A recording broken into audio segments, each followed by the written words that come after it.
How does Instagram GIFs on Reels actually work? Hello everyone, welcome back to our channel How to Geek. So in today's video, I'll simply guide you on how you can actually figure out how does Instagram GIFs on actually your Reels really work. So make sure to watch the video till the end. So just like you're aware of the GIF feature on TikTok, right? On your TikTok live or whatever else, TikTok allows you to receive GIFs from your viewers. Similarly, you have the case on your Reels as well. If you want to gift someone, you can do that. And if you are eligible for a gift, you'll be able to enable that option within your account. But keep in mind that not all of the accounts may be eligible. There are some criteria requirements, and there could be it's not just one specific factor behind it. There could be multiple reasons behind this. So when you tap on the plus icon from the bottom, basically you have to post a specific reel, tap on get started and record a photo or video in this case.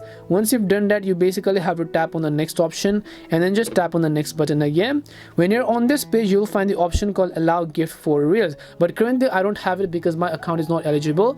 But if you are, then you'll be able to find that eligibility list over here. You can go to advanced settings in order to enable gift for reels, and then you will be able to successfully go ahead and then receive gifts on Instagram. This feature is still rolling out for many users, and for many it could still be new, so always make sure that you have even updated the Instagram app to the latest version.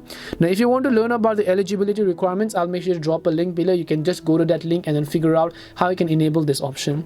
Hope this video helped you. If it did help you, then make sure to leave a like and subscribe to the channel. If you have any more questions, then feel free to leave them down. Thank you very much for watching till the end, and see you in the next video.